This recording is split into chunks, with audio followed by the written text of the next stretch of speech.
que si à ce niveau-là, ce n'est pas le cas, ils ont aussi besoin d'être formés et de travailler sur la compétence. Il n'est pas question d'être dans une équipe, que 4 personnes mettent la main à la pâte, que d'autres ne mettent pas la main à la pâte. Et c'est là où justement, je parlais tout à l'heure des facteurs motivationnels. Parce qu'on n'est pas motivé par la même chose. Sur 10 personnes d'une équipe, il y en a 4 qui sont motivés par les moyens financiers. Ça veut dire qu'ils ont un bon salaire, tous les matins ils viennent, ils cartonnent. D'autres, ce n'est pas leur affaire. Ils ont besoin de se sentir valorisés.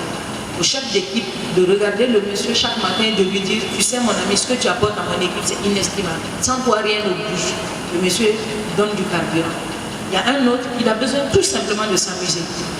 Il a besoin d'avoir du nouveau. Ce monsieur, si vous le mettez dans une équipe où c'est la même chose qui se répète quotidiennement, à un moment donné, il en baisse de niveau. Donc c'est là où c'est important pour un manager coach de connaître les niveaux de motivation de chaque employé. On a repéré dans le monde entier, tous ceux qui ont réussi dans la vie, il y a 6 facteurs de motivation. Dans le monde entier, il y a 6 facteurs. Et ces 6 facteurs, quand on les met en marche, on verra que chacun aura quelque chose qui le motive. Le premier, c'est la confiance en soi, l'affirmation de soi.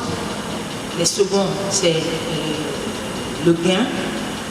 D'autres, c'est vraiment l'amusement, le jeu, la contribution. Ils ont besoin d'avoir du nouveau, ils ont besoin de s'amuser.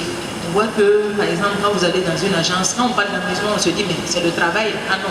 Quand vous allez, par exemple, dans une agence de communication, le créa de l'agence, c'est quelqu'un qui est motivé par la créativité, par le jeu, par la nouveauté.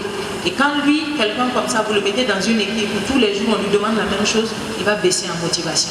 Donc, l'esprit du chef d'équipe, c'est de pouvoir motiver chacun selon sa personnalité. Voilà pourquoi on vous a dit tout à l'heure, il faut être à l'écoute. Il faut être à l'écoute, il faut connaître la vision de chacun. C'est ce qui va vous permettre de les prendre comme des ressources et de les mettre dans votre équipe.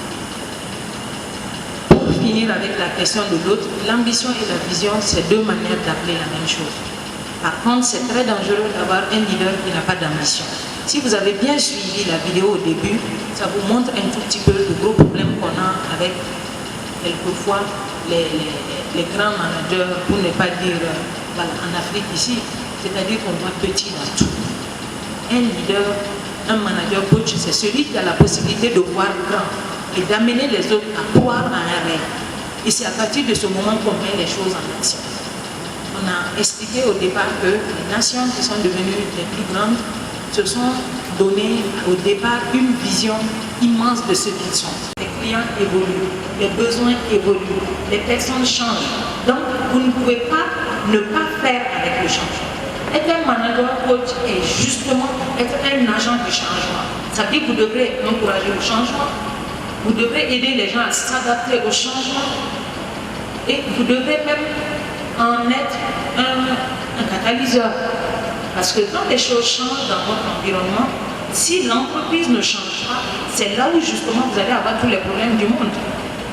Aujourd'hui, les entreprises, les plus grosses structures s'adaptent au changement. Je vous donne un exemple.